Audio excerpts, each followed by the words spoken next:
Subscribe now and press the bell icon. Never miss an update.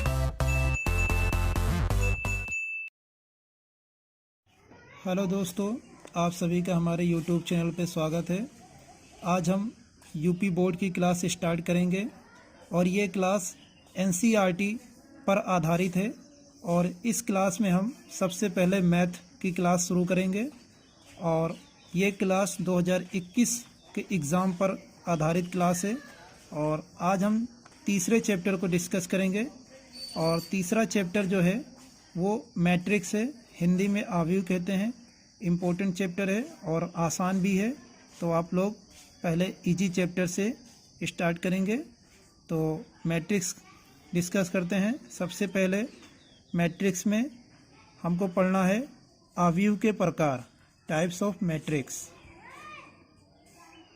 Number 1, स्तंभ आव्यूह, English में column matrix कहते हैं इसको। तो स्तंभ आव्यूह कैसे पहचानेंगे, इसको हम देखते हैं। इसकी परिभाषा कुछ इस तरीके से है। ऐसा आव्यूह जिसमें केवल एक स्तंभ होता है, ऐसा आव्यूह जिसमें केवल एक स्तंभ होता है, स्तंभ आव्यूह कहलाता है। इसका एक एग्जाम्पल देख लेते हैं। तो इसका एग्जाम्पल देखिए। अच्छा, मैट्रिक्स को ए से दिखाते हैं। ए बराबर एक आव्यूह दिया गया है जिसमें अव्यय हैं 1, 0, -2, √5। तो देखने से ये लग रहा है कि बस इसमें सिर्फ स्तंभ ही दिया गया है और वो भी एक स्तंभ दिया गया है। तो जब भी ऐसा आव्यूह दिखेगा आप लोग जान जाएंगे कि ये स्तंभ आव्यूह है। नंबर 2 है पंक्ति आव्यूह, इंग्लिश में इसको रो मैट्रिक्स कहते हैं। तो पंक्ति आव्यूह कैसे पहचानेंगे, इसकी परिभाषा देखते हैं। देखिए, ऐसा आव्यूह जिसमें केवल एक पंक्ति होता है, पंक्ति आव्यूह कहलाता है। अभी मैंने इससे पहले आपको स्तंभ आव्यूह बताया, तो उसमें क्या था, ऐसा आव्यूह जिसमें केवल एक स्तंभ होता है। तो वैसे ही इसकी परिभाषा है, ऐसा आव्यूह जिसमें केवल एक पंक्ति होता है, पंक्ति आव्यूह कहलाता है। तो इसका भी एग्जाम्पल देख लेते हैं। इसका एग्जाम्पल है ए बराबर -2, -3, √6 और 3/2। तो जब भी ऐसा आव्यूह दिखेगा वो पंक्ति आव्यूह होगा। तो पंक्ति आव्यूह आप लोग समझ गए। तो तीसरा आव्यूह है, तीसरा है वर्ग आव्यूह।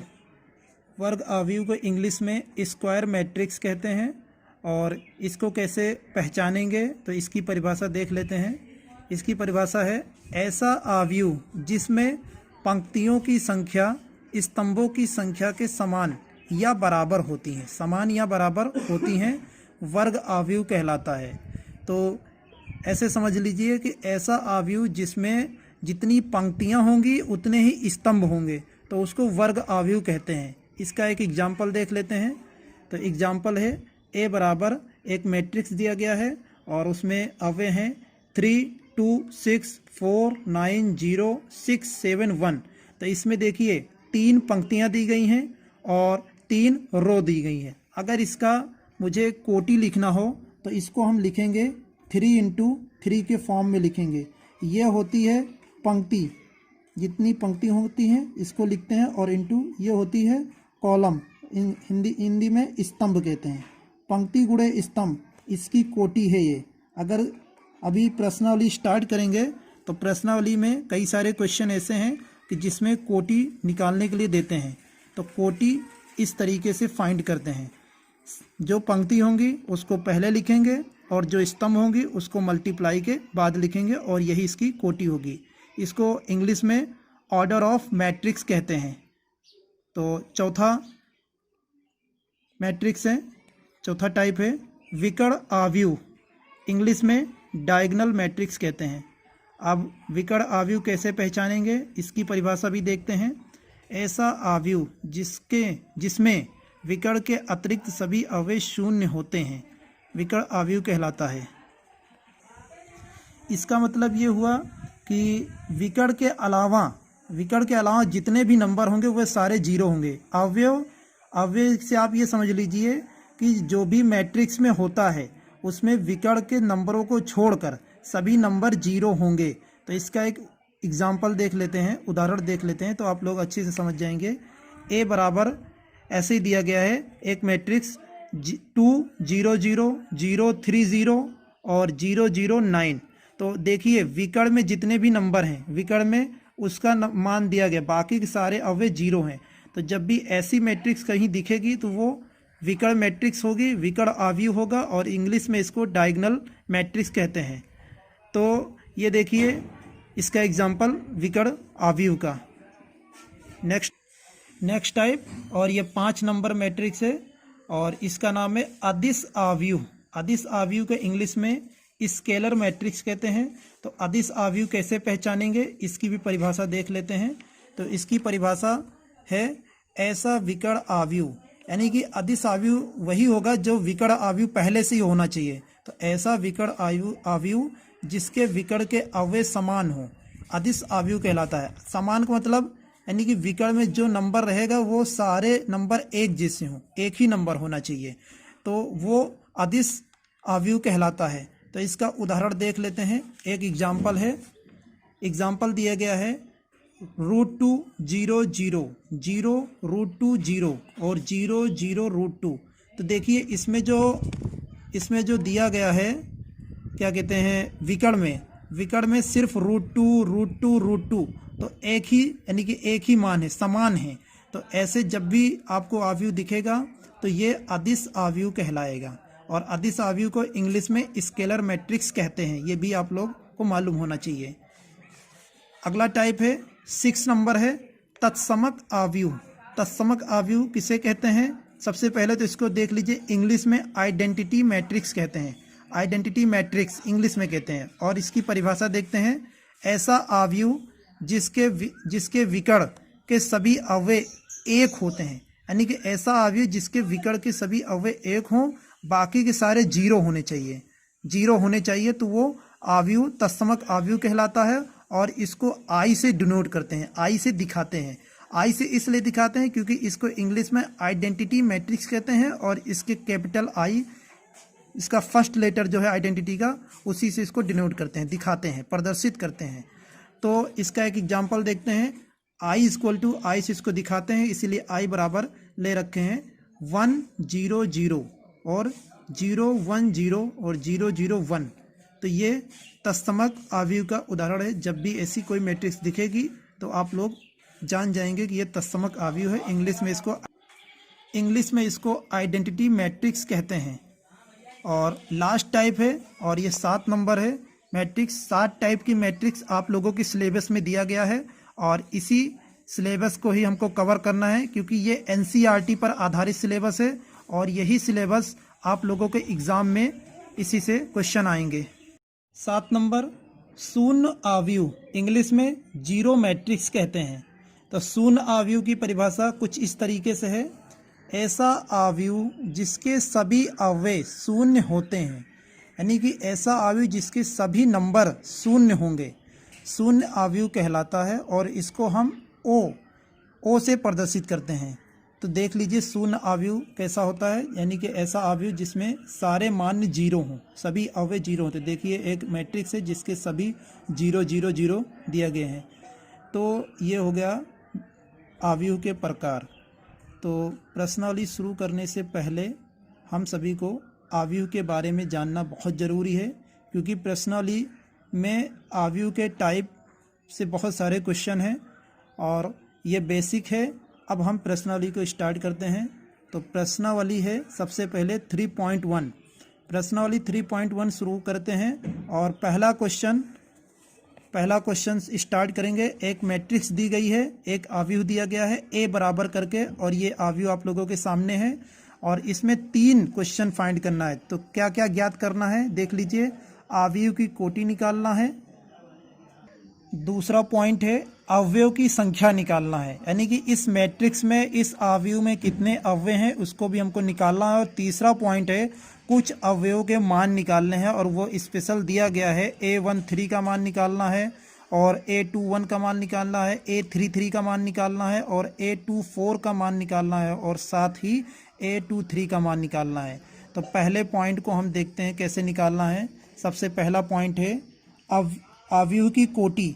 अवयव की कोटि अभी हम जब प्रकार बता रहे थे तब मैंने बताया था अवयव की कोटि कैसे लिखा जाता है। इसका बिल्कुल आसान है। आप इसमें पंक्ति देख लीजिए, कितनी पंक्ति हैं, 1 2 3, 3 पंक्ति हैं, तो आप पहले 3 लिख दीजिए और क्रॉस का चिन्ह लगा दीजिए, मल्टीप्लाई। और रो कितनी है, यानी कि स्तंभ, हिंदी में स्तंभ 1 2 3 4, तो 3 × 4 का ये कोटि हो जाएगी। इसको इंग्लिश में ऑर्डर ऑफ मैट्रिक्स कहते हैं और इसको हिंदी में अवयव की कोटि कहते हैं। और कुछ इस तरह से लिखा जाता है, जितनी पंक्ति होंगी उसको पहले लिखेंगे, फिर गुणा का चिन्ह लगाएंगे, गुणा का निशान लगाएंगे और फिर स्तंभ की संख्या जितनी होगी उसको लिख देंगे। तो इसमें 3 पंक्ति हैं और 4 स्तंभ है, तो इसकी कोटि हो जाएगी 3 × 4।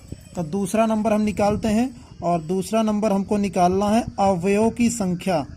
अवयवों की संख्या, अवयव की संख्या जो है, अवयव की संख्या हमको कुछ इस तरह से निकालनी रहती। जो कोटि का मान रहता है, जो कोटि का मान है उसी को सोल्व कर लीजिए। कोटि का मान है 3 × 4, तो 3 × 4, 3 4 जा 12, तो 12 अवयव आ जाएंगे। कभी भी किसी भी अवयव की आपको अवयव की संख्या निकालनी हो तो उसकी जो कोटि होगी उसी कोटि को जैसे हम मल्टीप्लाई करेंगे तो अवयव की संख्या आ जाएगी। तो इसमें अवयव की संख्या आ गई 12। अब हमको निकालना है तीसरा पॉइंट, और तीसरा पॉइंट में हमको निकालना है A13 का मान निकालना है, दूसरा निकालना है A21 का मान, और तीसरा निकालना है A33 का मान, और चौथा निकालना है A24 का मान, और पांचवा निकालना है A23 का मान। तो सबसे पहले अब हम आते हैं अवयव पे। अवयव देखिए, इसको हम कहेंगे A11, इसको हम कहेंगे A11, इसको हम कहेंगे A12, और इसको हम कहेंगे A13, और इसको कहेंगे A14। यानी कि ये जो पहले लिखते हैं उसको लिखते हैं पंक्ति, और जो दूसरा नंबर होता है उसको लिखते हैं स्तंभ। तो ये हो गया पहली पंक्ति पहला स्तंभ, दूसरा हो गया पहली पंक्ति दूसरा स्तंभ, इस तरह से लिखना है। तो हमको मान निकालना है, हमको मान निकालना है A13 का, यानी कि पहली पंक्ति और तीसरा स्तंभ। तो देखिए पहली पंक्ति और तीसरा स्तंभ में कौन सा नंबर दिया गया है, तो पंक्ति तो मुझे पहली ही देखनी पर स्तंभ तीसरा देखना है। तो पंक्ति पहली ये हो गई और स्तंभ 1 2 3, तीसरा स्तंभ ये हो गया।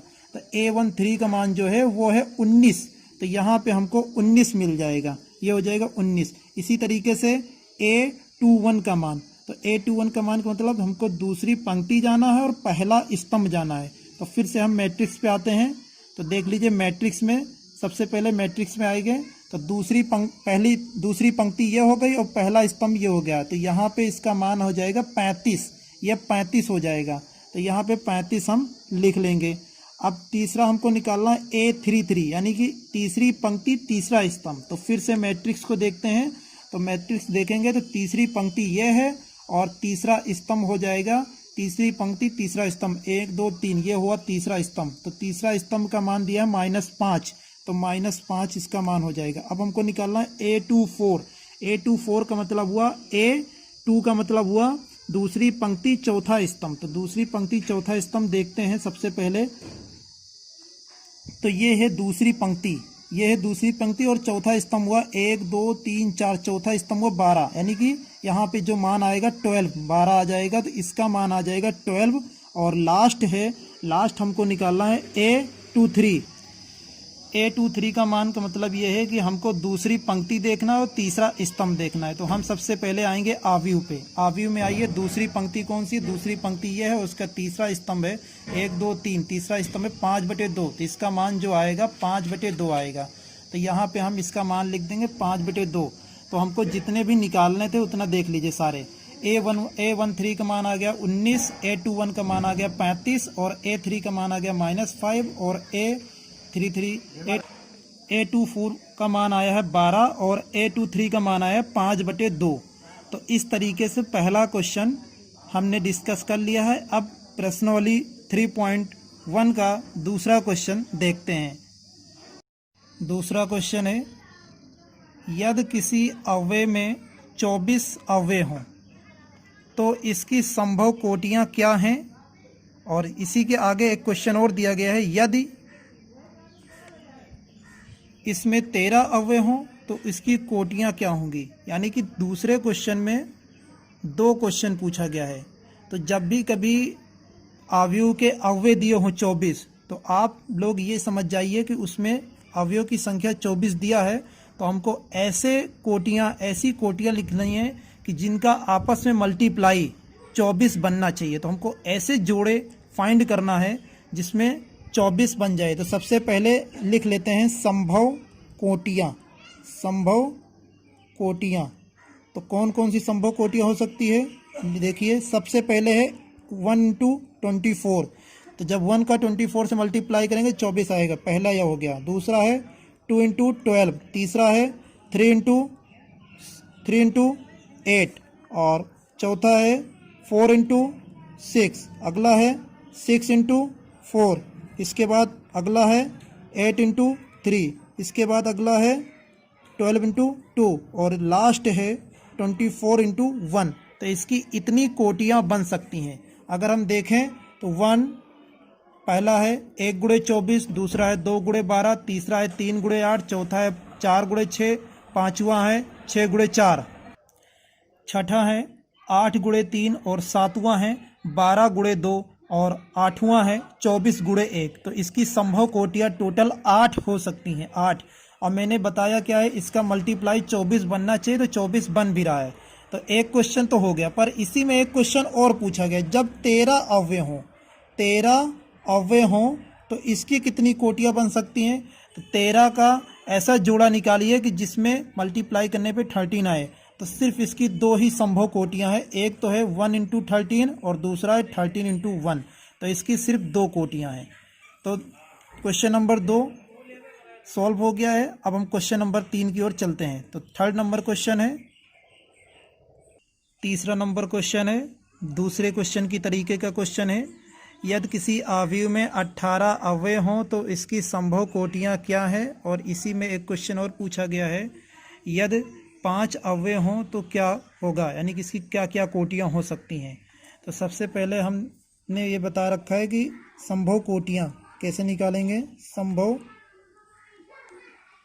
कोटियाँ लिख लिया है और अव्यय हैं 18। तो ऐसे जोड़े हमको फाइंड करना है जिसका मल्टीप्लाई 18 आना चाहिए। तो देखिए 1 इंटू 18, दूसरा है 2 इंटू 9, तीसरा है 13 इंटू 6 और चौथा है 6 इंटू 3 और पाँचवा है 9 इंटू 2 और लास्ट है छठवां नंबर 18 इंटू 1। तो इसकी संभव कोटियाँ कितनी हो गई? 1 गुणे 18, 2 गुणे 9, 3 गुणे 6, 6 गुणे 3 और 9 गुणे 2 और 18 गुणे 1। तो इसकी ये संभव कोटियाँ हैं।